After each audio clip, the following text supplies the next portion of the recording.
Hello, everyone. Welcome to another session in this podcast series on exponential growth. I'm your host, Moeed Amin, and today we have two great guests that are going to walk us through some very unique perspectives around growth. Now, just to remind you, whether you're a salesperson or a business owner, if your interest and your desire is around growth, whether that's growing yourself, growing your business, growing your sales, we cover all of that in this podcast. So we cover everything from sales training, sales techniques, down to health to improve your level of focus, down to mindset, body language, nonverbal communication, and everything else in between. Whatever it is that's about your growth, we will cover it. So today I have with me two special guests, both of whom I met recently through a networking group that I'm involved with, and it was such a great meeting that I thought, well, I have to have these two on our podcast session. I think they'll be of incredible value to you. So Ryan O'Keefe and Kathryn Strachan, they both come from marketing and sales backgrounds. But instead of me giving the introductions, maybe if you can do that for yourself. So Kathryn, would you start us off and just give our viewers a short 60-second introduction about yourself? Sure, no problem. So I'm Kathryn Strachan. I'm the managing director of Coffeehouse. Coffeehouse is a content marketing agency specializing in technology and fintech.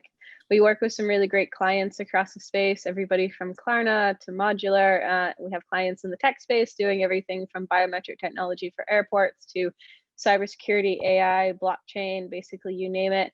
We're only 2 years old and we're growing quite quickly. So Coffeehouse has been going since April 2019. And when I started it, I was a one person band. And today we are a 21-person agency. So we have a full team. And yeah, we're pulling in some really impressive numbers as well with 250% growth just since January. So we're a really fast growing, very exciting agency. Great, Kathryn. And Ryan, your 60-second introduction about yourself, please. Good afternoon. Thanks for having me, Mo. So I am the business leader and founder of a personal branding agency called Jago. Jago work with leaders and entrepreneurs to develop their identity, their emotional intelligence, and their storytelling to become known, liked, and trusted. We predominantly work within the creative sector, so agency owners such as Kathryn. And really what we're trying to do is unearth people's gifts and talents and to build trust at scale. We want people to rise above the brands that they work for and build true connections with their audience. So we're growing really, really fast. We're a certified B Corp. We've gone on a purpose-driven journey for the last couple of years, and yeah, like Kathryn, we're growing at a pretty rapid rate. So that's us. That's great, and you know, today that's really what I want to talk about, which is personal branding, right? You talked about being able to build trust at scale, and as my viewers will know, you know, I've been doing an extensive research for almost 20 years now, with almost 400 B2B buyers across 10 different sectors, varying levels of seniority and responsibilities. And the two words that every single one of them mentioned when I interviewed them about what made them do business with a seller or a company versus another, every one of them either used the word trust or honesty. So trust is a key point that I feel is often missed amongst salespeople, especially, but also business owners who are representing their business, representing that brand. So talk to me about a bit more about that personal branding and how that impacts the way you portray trust about yourself and your brand to your target audience. Look, no deals are ever done unless someone trusts someone else that they can deliver on that. And so first and foremost, we need to understand what trust is and how to leverage that.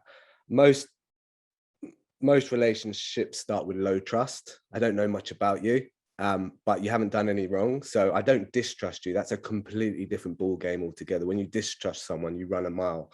So I think most people start with low trust, and the process and exercise of personal branding really is around scaling your reputation. So what your clients know about you, the clients that love you and know you and trust you, we're trying to scale that essence through the activity of personal branding. And at the macro level, what we're talking about is trying to show people our competencies in what we do. So we know what we do and we know that we can deliver it. But then what we want to try and weave into that is around our character. What is it like to do business with us? Because if we've got two competent people at the table, what's the point of difference? It's going to be the experience. It's going to be the character that defines us, the people behind the delivery of that particular work. So for us, personal branding is the exercise of bringing our true selves to the table, getting more people, i.e. our audience, to know us like our friends, our closest contacts and our favorite clients, and trying to scale that so more people get to know us before they even get a chance to speak to us on a one-to-one interaction.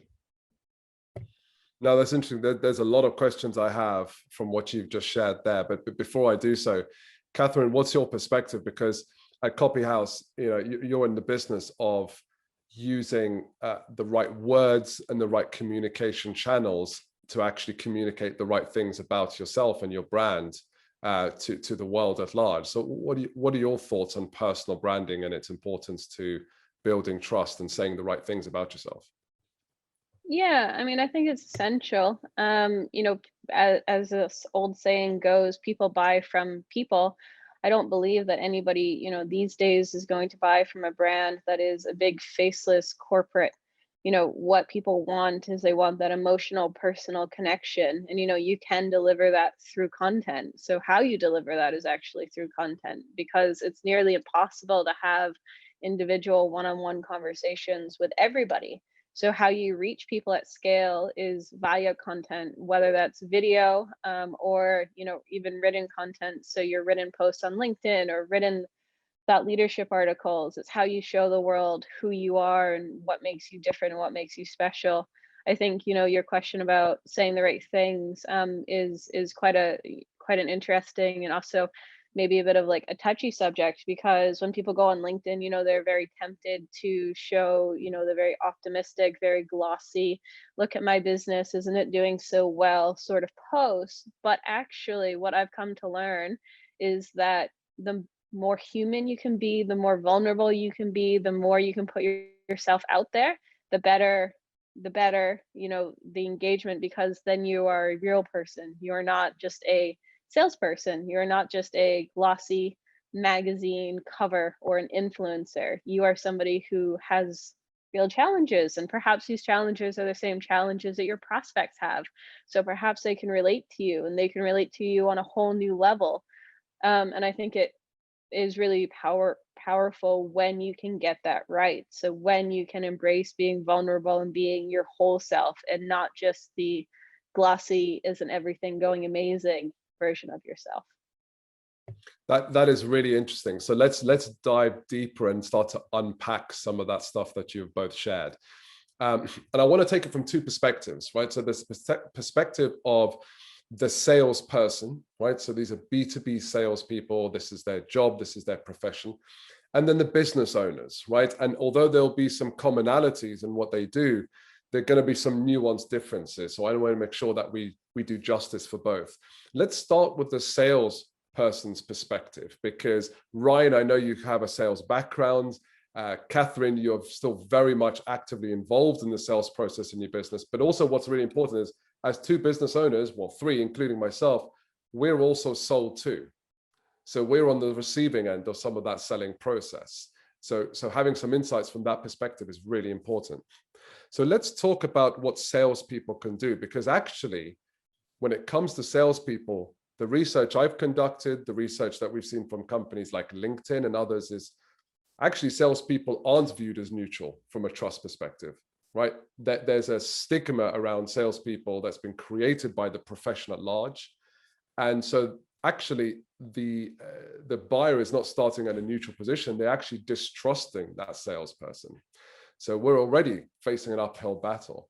So let's talk about the trust and personal branding from the sales perspective, because we live in a radically transparent world and in a hyper competitive and crowded world, which means that salespeople have to do so much more to stand out than they used to maybe 30 years ago, right? Even 5 years ago, right? So Ryan, if you can start us off, what are some of the common mistakes that you see salespeople making when it comes to their personal branding? And by the way, these mistakes may not necessarily be things that they do, but maybe things that they're not doing that are big mistakes. Yes. I think a lot of people are in a rush to make a sale. And so therefore use quick and dirty tactics to try and win fast, but actually they don't win very quickly by doing so. So let me give you an example. Sending me a connection request on LinkedIn and then automatically selling to me straight away, it's never gonna work, right? It's never gonna work. Why? Because I don't know you. You've given me no point of me being attracted into you, who you are, your personality, what you do. So don't make the mistake of selling too quickly. Make sure you find common ground with the person that you want to work with. Try and distinguish yourself somehow. So instead of being a faceless, generic, automated message, do some background research. Understand what I might be interested in. If you're selling to me, understand what I might be interested in, and try to show up with background and knowledge and insights to what we're doing. So for me, people are way too quick to activate. They put themselves out there. They haven't done the development stuff. So they haven't gone through a process of understanding who they are, what they want to be known for. And they end up feeling quite vanilla and quite generic and speaking through maybe the corporate brand that they work for. And so, my experience of working with a huge corporate like Yellow Pages, who had a super brand back in the day before Google, actually, people still didn't want to buy from us, even though we had the lion's share. So, things haven't changed that quickly over the last 10 years. People still distrusted salespeople, got annoyed with that. So I realized quite quickly, in order to win and to build trust and to build relationships, I had to get personal. I had to become human. I had to ask questions. I had to listen. And so for me, it would be around try to build your own brand within a brand that you might work for. And that goes for salespeople and account managers. Make sure people know who you are. And I think the vulnerability thing is huge, right? When you catch that, when two people become vulnerable, and I'm not talking about sharing your darkest and deepest secrets, but just bring yourself to the table and talk about maybe the mistakes you've made or the client's challenges that you've had, and not make it feel completely polished and manufactured. People really resonate with that, right? Entrepreneurs are sharp people and they see through the corporate sales pitch or patter. And so try to give yourself an edge by understanding yourself more and other people, and actually think about how the other person might feel when receiving your email or your sales pitch. So there's some for starters. And even just snippets, which is ask your friends, what is it about me that really sets me apart? That's what I would do. Go and find out what your friends really like about you and try to reflect on that and try to bring that to the table more often in your sales approach. Yeah, that's hugely interesting. And if I was to summarize what you shared in terms of the common mistakes that are basically made are, we're actually not being authentic, right? We're not being true to ourselves. We're not acting and portraying ourselves as human beings. We're doing probably what Kathryn mentioned before, which is a glossy image of ourselves and our business, which is rose tinted, where everything is working out well, but there is no human interaction behind that. And that's interesting because one of the 8 characteristics of trustworthy character from my research, the first one is authenticity. Yeah. And I think we're wired to actually notice that. So that's really interesting. Before we go into what some of the best things salespeople can do, Kathryn, I'd love to get your perspective on this. What are some of the common mistakes that you're seeing salespeople make when it comes to their personal brand and how they're portraying themselves? Yeah, I mean, I think picking up on what Ryan said, if you think about it, sales should really be about building relationships. So when you're talking about nurturing a lead through a funnel, which is the sales kind of language we use, actually that's about building a relationship to the point that somebody wants to work with you and you are the only and obvious choice for them. So, the problem with DMing somebody the minute you meet them is it's a bit like proposing marriage on a first date. Nobody does that, right? Why would you do that? It's never going to work. You're going to get laughed at. Nobody's going to say yes to a marriage proposal on the first date. And if they do, you're going to have to question why. So, what is much better is if you think of it as a relationship. So, rather than, proposing right away, why not start to build that trust, build that relationship? Why not try to start that conversation? And by starting a conversation, which is what content marketing does, is it basically starts conversations. By starting those conversations, you can kind of start to lead them down a path. So you start by having an introductory conversation. And then from there, you start to talk about maybe the details of how you can help them. And then you give them perhaps a proposal. So our sales process follows these 4 steps. You then kind of give them a proposal after the second call, after the second date, you kind of show them what you could be like if you were to work together, or have that, more closer, intimate relationship. And then your conversion rate massively increases because you haven't, gone straight for the kill. So it's so important to treat it like a relationship, treat it like a human. So, you're not there to make money, you're there to help somebody. And that's one of the things that sales gets wrong all the time, is that, it's all financially driven, it's all target driven. And what it's really about, actually, at the end of the day, is helping people. So, yes, I handle most of the sales at Coffee House, but I don't think of myself as a salesperson. I think of somebody who is helping other people understand content marketing and helping brands get the most from their marketing. That is my job. My job is not to sell, it's to help. And when you start to reframe that, when you have that mindset shift, so that you think of selling as helping, it focuses it more on the relationship. And by focusing it more on the relationship and away from the finances and the commercial element of sales, you actually start to get much better results, because people start to trust you because you are helping them. Mo, can I just summarize last thing? Like, Yeah, I was please. picking up with Kathryn, it was helping. Actually, the word sales comes from a Scandinavian word for to serve. So it's about to serve, like serving people all of the time. And if we have that mentality, sales becomes something very rich and quality, rather than actually what some people look at it as is quite a dirty word or a dirty process. It's a gift to be able to sell, to attract people in and to convert people and to build trust quickly. That is a super gift, and not many people have it. But if you have the mindset to serve, that's how you're going to win. That's absolutely beautiful. And I really hope that our viewers and listeners have heard that, because that is critical. So let's talk about a part that I'm really interested to share with our listeners and viewers, which is some of the best practices when it comes to personal branding. So what I see with a lot of salespeople, a couple of main mistakes that I observe. Number one, salespeople are on LinkedIn talking about best practices on sales. And that in no way is going to help your customers, unless you're selling sales-based products like training, etc., to your customers.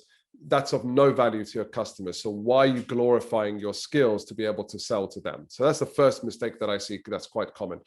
The second mistake I see salespeople make are, where they're just repurposing, or even just literally sharing as is, a corporate marketing narrative that their company is dictating to them to share, right? And it's clearly corporate. There's no personalization in there whatsoever. They haven't done anything with it. Their marketing team has simply said, share this with your network, and they've just gone and done and shared that.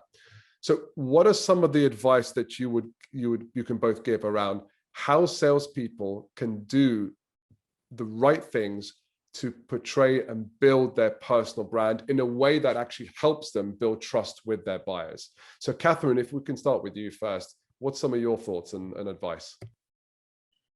I guess the biggest thing I would say is to be human. So nobody is a corporate robot.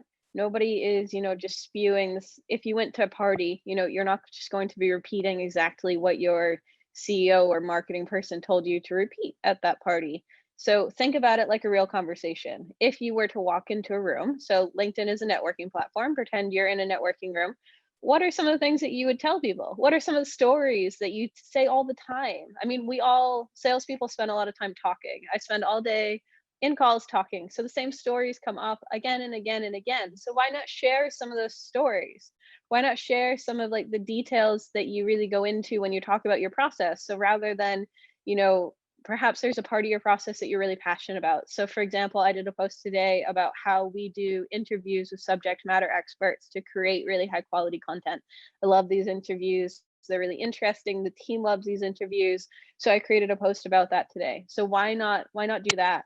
When I create my posts, I also, sometimes I take myself off into a little corner and kind of think just thoughts to myself. So most of us are thinking about work all the time.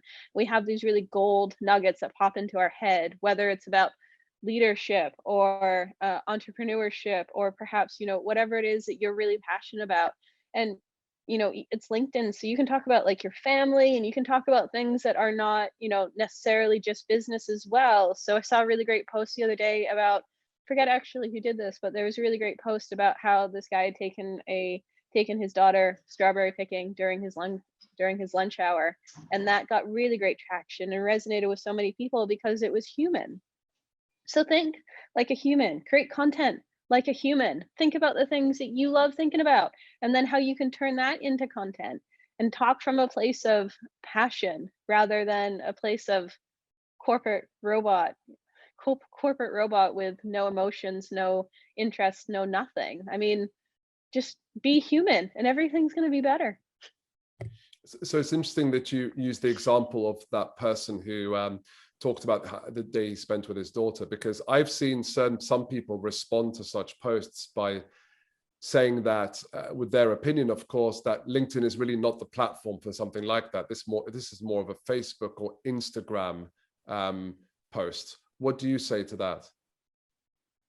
I'd say they're wrong, because we are, you're talking about being human. So the post was related to work as well, because it was about like how his company culture, they don't care if you take an hour during your lunch break to go do something fun with your family. And I think when I saw it, it had like 278 likes and comments on it. So it's not just me that says that, this type of content performs well. When I share content from my family or from my life, or I did a post the other day that was about how success is like the tip of an iceberg, but then on that post I also put a photo of my family and I in front of an iceberg that we had actually seen in Iceland, and that post got about 60 likes and comments on it. So sure, people can say that LinkedIn, nobody wants to hear about personal family stuff, but they do. But what I would say is that, it does need to be on a professional level as well. So, when you go into the workplace, you would talk about what you did on your holiday or your family, but you might not talk about something really inappropriate, like how drunk you got, or, you might not talk about that kind of stuff. And you might not want to share things like that, though. I think Ryan will challenge me as well, because we both know somebody who posted on LinkedIn about how one of their team had, the day after the England game, had texted to say that they couldn't come to work that day. And our friend who did this post was their boss and said, yeah, no worries, don't totally understand, and shared that on LinkedIn, and that performed really well. So perhaps there is an element of being able to be a little bit naughty, if that is an element that you want to put in your personal brand.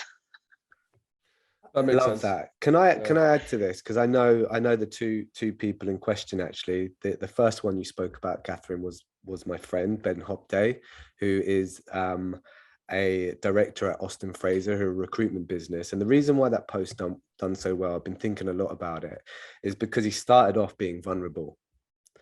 He started off by being vulnerable, and he humanized that post. And what did he do? He said, I felt guilty pre-lockdown for not being there for my family, because I was out the door an hour before they woke, and I was back into the house 10 minutes before they went to bed.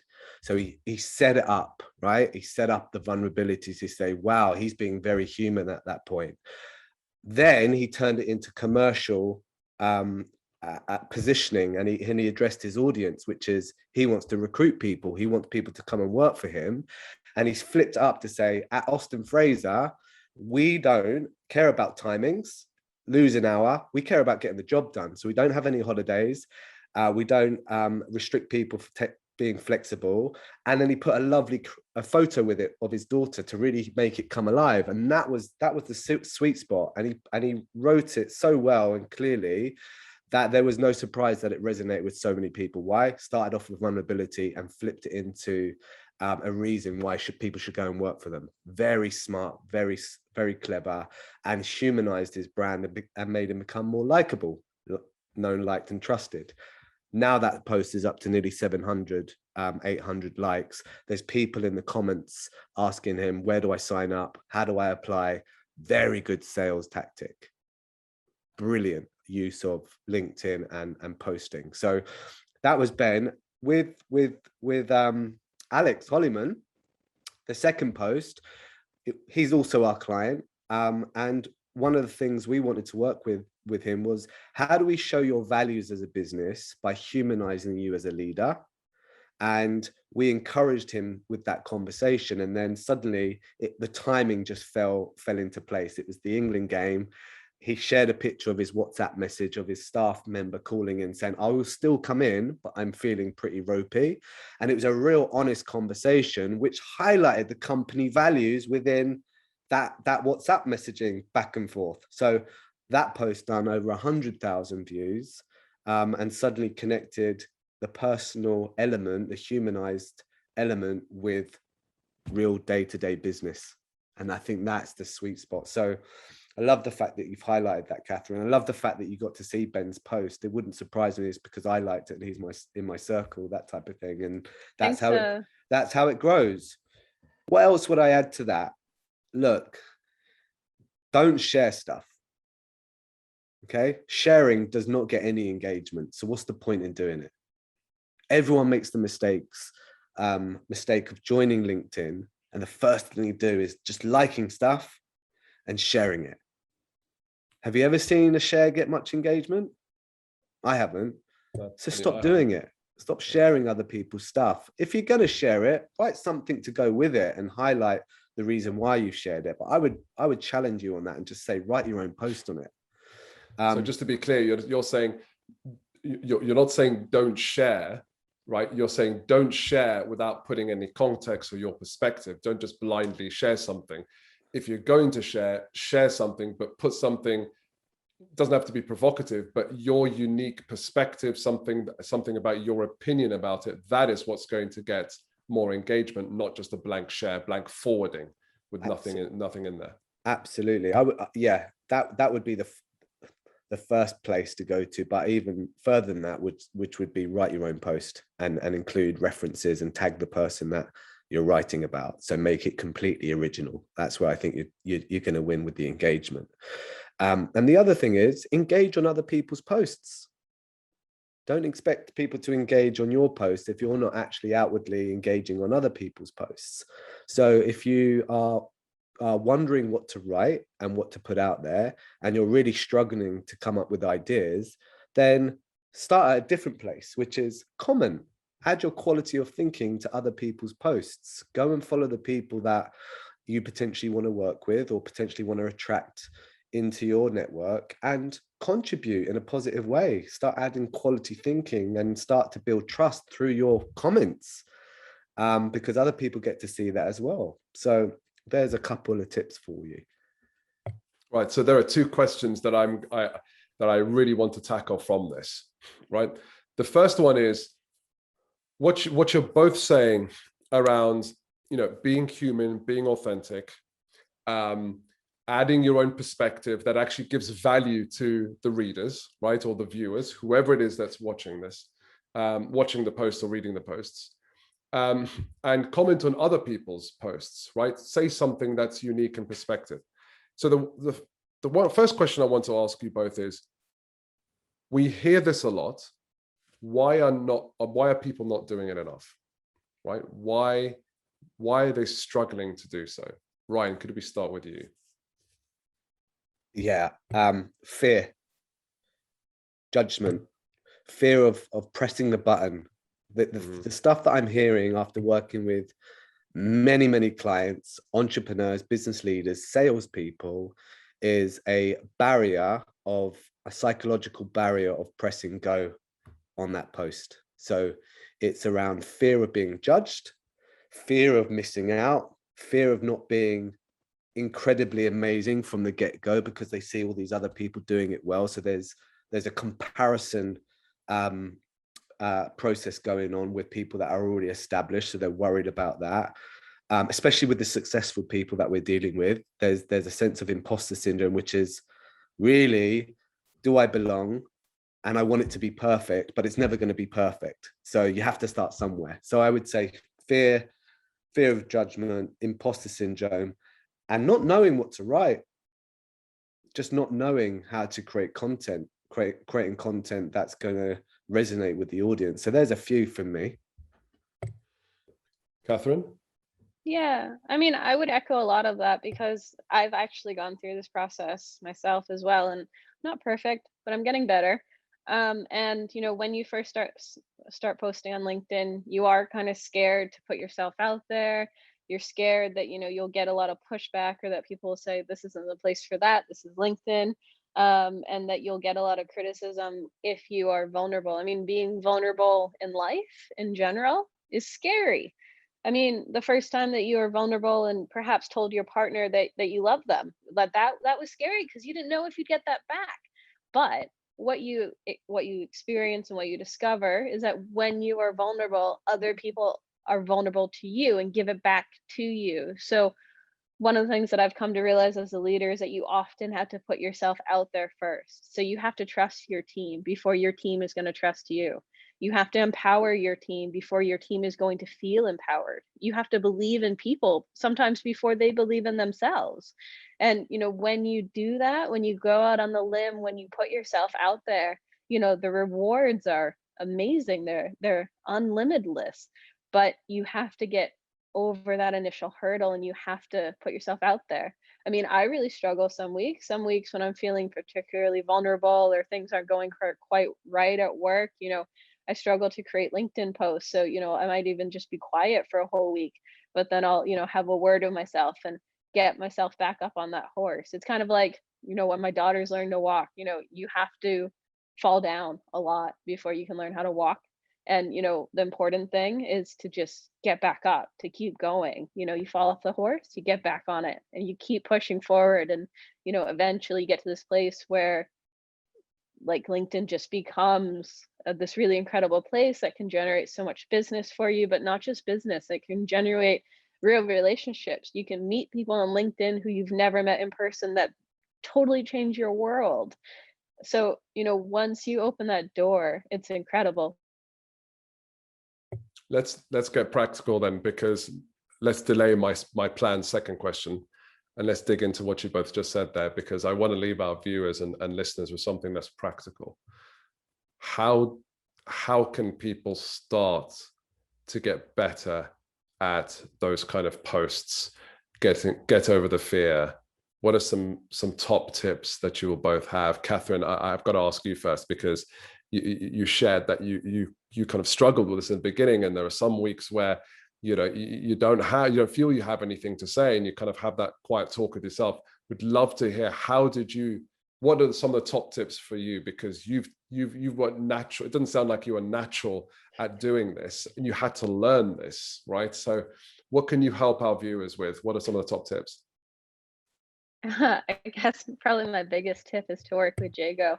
I'm a client of theirs, and they're incredible. Like, it's not about creating content. It's about understanding you as a human, and then not only understanding yourself as a human, but recognizing that everything that you are is awesome the way that it is. And there's some tweaking, some refining that you can do, but that who you are is not only validated, but that you can go out to the world with that, and that's what makes you special. So that is so powerful. And then I guess another practical tip as well, which is obviously less minor, is, so I have a Google Doc on my phone, And I kind of have this interior monologue with myself all the time. Sometimes my inner voice drives me nuts because it does not stop talking.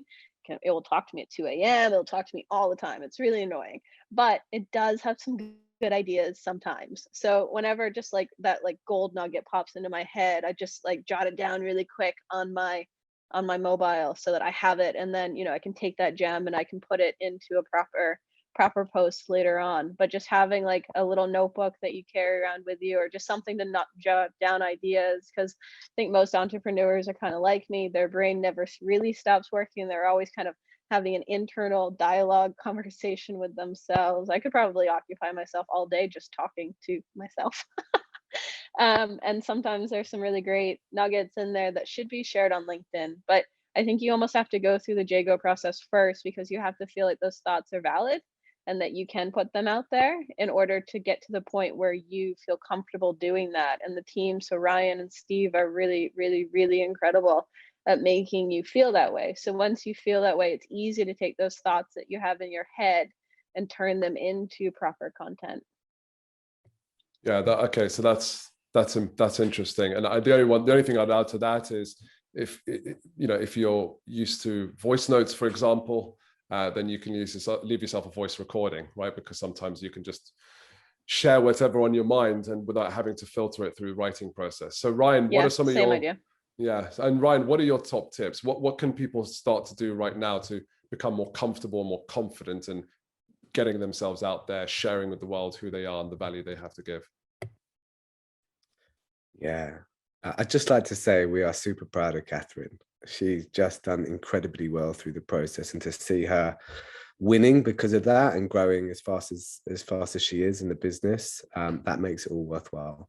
In terms of top tips, look, building that confidence is key, and that confidence is going to come through clarity, focus, understanding who you're speaking to. You can't just activate. You have to understand who your audience is first and meet them on their ground. What do they want to hear from you? Because there'll be certain things about your personality or your interest that you might not want to share, right? So for instance, if I'm a DJ, I'm not going to tell the whole world I'm a DJ every single time I post something on LinkedIn, because they might not want to hear about that then. So think about your audience, think about what you could speak about for the rest of your life passionately, because that's where you're going to become believable, because people are going to know that you're super interested in this, you're super gifted in it, and it's going to shine through. So nail those down, start to focus on that, start to draw out meaning in your day-to-day activities through reflective practice, and document all of those things that you think are standout things, so you don't have to sit at a table and go, right, what am I going to write this week? You've already got the stories. Every day is a story. We go to bed at night sleeping and dreaming of stories, right? So we just need to be smart about drawing them out and working out which ones need to be polished and refined so we can publish them. I would really encourage you to work with someone else who can look inwardly at your content and give that counsel on that, to say, I think that's quality. I would maybe readjust this part or that part. So go and find a partner, go and find a buddy that can help you with this, and also ask them, what is it about my characteristics that you think I should show to the world? So that's the start point. There's some of the tips. If you've got budget and you've got some marketing budget spare or some development budget, then invest in some other people to help develop your brand, help develop your positioning and your essence. Don't go and sell. Don't go out there and see personal branding as just selling, right? Add value all the time. Just keep giving. And in turn, the world will return increased opportunities for you and your business. That's beautiful. We've talked a lot. I have one final question before we kind of start to wrap up and share with the viewers more about you and how they can find out more about you. We've talked a lot about the perspective of the entrepreneur, but from a salesperson's perspective, who are often employees, they may not be working for a company or leaders or founders where they have that kind of entrepreneurial spirit and they're willing to kind of work outside of conventional approaches, right? They might work for large companies, and they'll often be restricted, or at least they'll feel more of that fear of being themselves because it will step outside of the corporate narrative.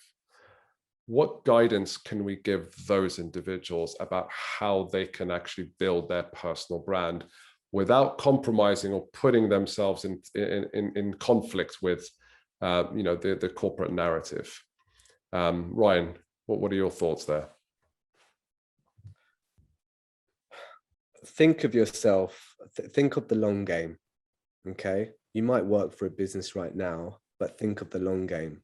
Think about where you want to be in 5 years' time, in 10 years' time, and make action and intention around that. So what does that look like? Think about what you're posting on social. Think about your behaviors. Think about the goods, the good, the bad, and the ugly in terms of how you behave, and be really honest about that. So what I'm talking about is about self-awareness. Having the self-awareness to think about how you're behaving within your business, that is building your reputation within your company. So if you're thinking about getting promotion, or you want to step up, or you want to receive the best leads, think about what it's going to take to get you to that point. How are your peers looking at you? How are you talking with your peers? Are you consistent? Are you saying one thing to your colleagues and a different thing to your manager? So, for me at Yellow Pages, the reason why I went from selling ads at 79 quid when I first started to looking after the largest multi-million pound portfolio when I eventually left the business is because I was consistent. I wasn't slagging management off at fag break time. I wasn't, one thing to the manager and to other people. I had a consistent essence of me. I had a brand within the business. People knew what they were going to get when they were going to deal with Ryan O'Keefe. And that was great. That was brilliant. That really helped me get that promotion and scale up, receive the financial rewards that came with that. And that set me up financially. What I did make the mistake of doing is not putting myself out there outside of that corporate brand. So I would challenge people to write content. Why? Because it sharpens up your storytelling, and every good salesperson has good stories to tell. They make things come to life with related stories. And so for me, iron sharpens iron. And when you're working and producing content yourself and thinking in that creative way, then that's going to give you some momentum when it comes to your interactions with your prospects. But how would you, but what advice would you give for those salespeople where they are going to be restricted by the corporate narrative and the business they work with? What tips can you give them on how they can actually write certain posts, or the not guardrails, but how can they write the right posts that are going to share their personal brand in a powerful way without going against that corporate narrative? So would the top tip be, for example, having that open discussion with your marketing department and saying, this is what I want to do. What are the things that I can talk about? What are the things that you will shy away from? And what are the things that I can actually come to you first for pre-approval? I just want to help the salespeople who don't have that sense of freedom that the founders do of businesses. What can they do about how they can start to kind of put out those posts there and things like that? Yes, I think you're right. Without knowing the do's and don'ts of the corporate policy around social content, I can't really give you a definitive answer on that, but definitely ask what we can do. There's this thing called employee advocacy, right? Using employees as advocates for the business. And there's no better way to shine a positive light on the organization than have good word come from the employees. So I would encourage salespeople to step up and have the courage to challenge marketing, challenge comms, to say, okay, let's get a group of people together to say, we're going to gather these salespeople, and we're going to test posting every week, every day, and tell us what the guidelines are, tell us what not to get involved with. I think it would be quite obvious, but actually setting some clear boundaries in writing around that and allowing people to express themselves within the brand. I think if you're in a business and it's hyper controlled, then I would question that leadership. But that's another conversation. But for starters, go and speak to marketing, go and speak to the comms team, go and speak to the social team to say, how can I get involved? I want to contribute to your social activity. And I would like to nominate myself to write at least one post a week for your business that I can publish on my own channels, but also through the brand channels as well, and see how it resonates. And it would be fascinating to actually see the engagement rates in the two different areas to compare, to make comparisons. My hunch tells me that the likelihood of increased engagement from the personal profile through LinkedIn especially is going to be far greater than that of the business. Why? Because there's nearly 600% more engagement comes from personal profiles on LinkedIn than it does from the same corporate brand. Wow. So let's just make sure. So over 600% more engagement from your personal profile versus the corporate brand. I mean, the last stat I saw was like 561%. So you see it all. People follow people, especially on the social platform like LinkedIn. It is networking. It's a social network for business people. So treat it like that, and think about how you might turn up to the networking. Ask questions in your posts. Get people to think. Make it evocative. How are you going to resonate? Leave people thinking after they've read your post. So I would always encourage people to include a question within their post, because I think all good salespeople who serve ask questions. Yeah, absolutely. Yeah, agreed. Kathryn, what are your thoughts on this? Yeah, I mean, I agree. I agree a lot with everything Ryan's saying. Obviously, there's real value for people who are employees as well as company owners and leaders to have personal brands. It is more difficult if you are in a very corporate environment that has strict rules, but in that case as well, there should definitely be social media guidelines which will tell you very clearly what you can and can't do. And as Ryan's pointed out, it's about showing them the business value of you having a personal LinkedIn. So, you're not going to go, hopefully they trust you enough that you're not going to go, talk about something highly inappropriate or something that is going to get the organization in trouble. And what you actually are doing is helping them to continue to drive sales by leveraging your LinkedIn, which is proven to be far more effective than only posting from a company account. So hopefully, they can see that, and they can see the value that would bring to the organization. I mean, but I'm tempted almost to say, if somebody didn't want me to have a personal brand, that I don't even think that I would work for them, because that's probably why I have my own business. But if they're not allowing you to network and they're not allowing you to have your own personal brand, because it's such an asset to every individual, whether you own a company or you're an employee, it's an asset to your career. So if they're totally shutting you down and not letting you do anything at all, then they're really limiting your future growth potential. And I am so much about growth and potential that I would probably seriously be considering whether or not that was the right place for me. Yeah, I love what you've both said, because it's personal brand in itself is a topic and an activity that is just incredibly important. Not just because we live in a very transparent world and it's super competitive, but because there's a stigma, there's a negative view of salespeople. And in order for you to build that trust, you would rather walk into a room with a prospect where they know something about you and what they have to say is good, or their impression of you is good, versus they know nothing about you, in which case, because their impression of salespeople in general, or even business people who are trying to sell, is negative, they're going to have a negative view about you. So everything you've said, I've loved the human element that you said is important. The fact that salespeople, rather than should fear posting something, they should really just ask their marketing department, find out what they can work with, and be that person that's interested in serving the business as well and coming up with ideas. And there are Absolutely. a number of things that you said about questions. You ask questions, make sure it's to your personal profile that has 561% more engagement. Write down some of the ideas that you have, and kind of just don't be afraid to get it out there.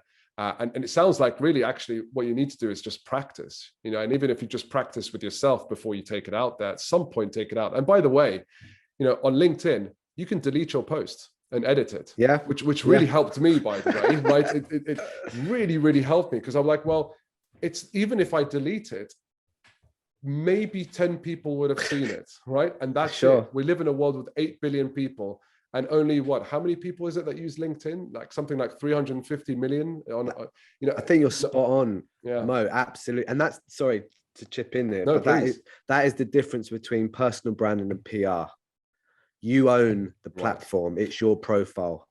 With PR, and I'm not saying PR isn't a smart move, but actually PR is someone else's publication. You can't delete it.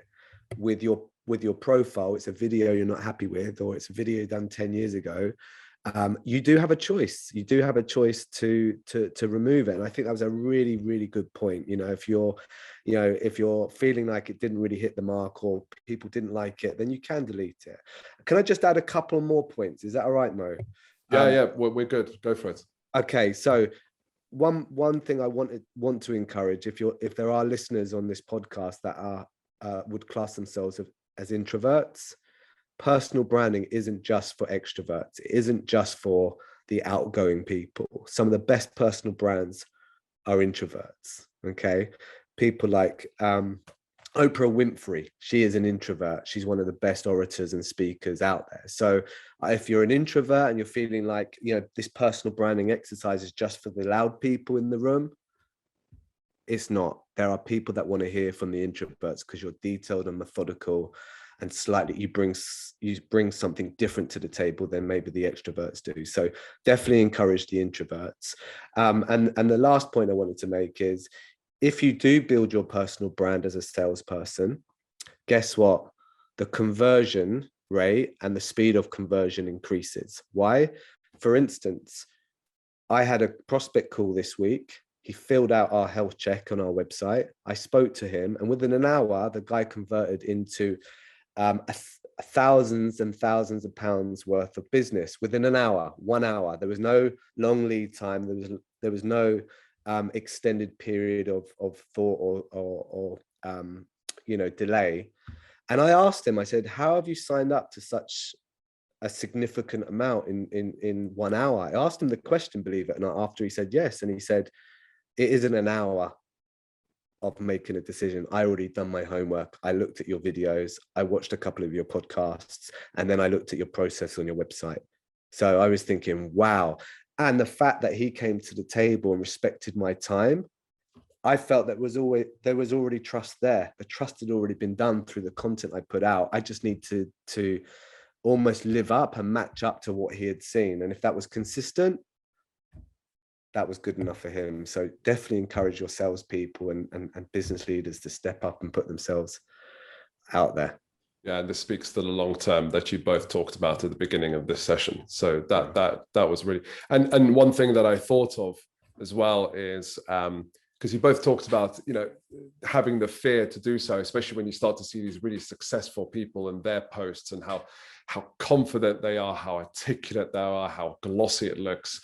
What I did quite a while ago, which really helped me, was on YouTube especially, you can go to someone's channel who you admire, and you can go to their videos, and you can actually sort it by earliest date, and you will start to see actually their videos were horrendous then. Like compared to how it is now, it was awful. And they admit it as well sometimes, right? So I love that. Have a look at that, because that's going to make you feel really comfortable. It certainly made me feel really comfortable. Brilliant. With doing so. So this was an incredibly valuable session. I really, really enjoy this, and I have no doubt that our viewers and listeners will as well. Couple of questions I would like to ask you both before we wrap up. So number one, who are your greatest influencers at the moment? Whether that's through books as authors, or videos and podcasts, or thought leaders in their world. Who are kind of your greatest influencers at the moment, and why? Kathryn, if we could start with you first. Yeah, of course. I would probably have to say Spencer Gallagher. He's been a major influence over how I think about the agency and how I run it for a very long time. And, I originally came to him through the book that he wrote, Agencynomics, and actually just had the pleasure of helping him edit the second edition. So my name's actually in the second edition, but he's totally changed my life. and how I see the world and how I run my agency. And he now works as a non-exec for Coffee House as well. So he's helping to help guide and shape us as we continue to grow and scale. But I would have to say Spencer Gallagher, hands down. Very interesting. Thank you. And Ryan? It's a tricky one. It's a tricky one. There's so many that I admire, not just the famous ones, but everyone, even our clients. So Kathryn and Alex Hollyman, these are all people that are normal people that are special in their own right, but you know, they've all got something to say. But if you want a well-known person, I'd have to go with someone like Simon Sinek. Why? Because both Steve and I have met him. I think he's a fantastic thinker. He thinks long-term, long game, and I really like his leadership views and strategies and points of view. So yeah, if you haven't checked him out, go and check out Simon Sinek. He's done this wonderful talk that probably everyone knows now, which is the why talk, which is around the golden circle. People don't know often why they do it. They know what they do and how they do it. So if there's any salespeople out there, 100% go and check out that video on YouTube, because watch it a couple of times. When it resonates, you may change your approach to selling, which is instead of going out and saying what you do and how you do it, which is what everyone will do, maybe you'll start to talk about why you do what you do, and that might build trust and rapport very, very quickly. Yeah, I would second that. Definitely recommend everyone watch that video. It was a very powerful one. So this was great. So how can our viewers and listeners learn more about you? Where can they go to find more information about you? Kathryn? So you can connect with me on LinkedIn, Kathryn E. Strachan, or you can go to coffeehouse.io to learn more about my company and what we do. Thank you. Ryan? You could Google my name, Ryan O'Keefe, and find one of two people, and hopefully you'll spot me in amongst those two. But yeah, if you get the name, the spelling correct, you'll find me with my personal website. If you don't want to do that, then you could just find Jago and look for wearejago.com. The first step would be you can take a personal brand health check. That's free. There's no obligation with that, and go and check out where you are and see where the opportunities lie. So that's us. And obviously you can find us on LinkedIn, typing in Ryan O'Keefe, or you could always go to Kathryn's profile first and then stalk her followers, and I'll be one of them. Great. Thank you both for a really, really good session. And look, I mean, like I said, you get so many of these podcasts, especially about sales, and all they talk about is sales training, how to do introduction, how to do questioning, how to do this, how to objection handling. You know, very few talk about some of the long-term things that will set your call up for success.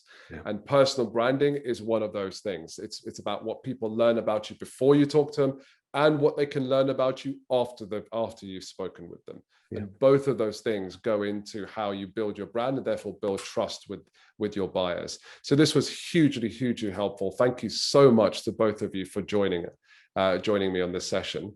And yeah, if you have any questions at all for our viewers and listeners, any questions at all, leave a note in the comments section, which we'll leave below. Would love to hear your thoughts, and we'd especially love to hear your thoughts about any future topics that you would like for me to actually publish on the channel. So if there are any future topics, and it doesn't have to be related to sales, it could be related to business, it could be related to health, whatever it might be that's related to growth, we would love to do that for you. And as always, like, share, subscribe. But Kathryn, Ryan, thank you again for taking the time and for sharing with our viewers your nuggets of gold, and all the best. Thanks for having us. Thank you for having me.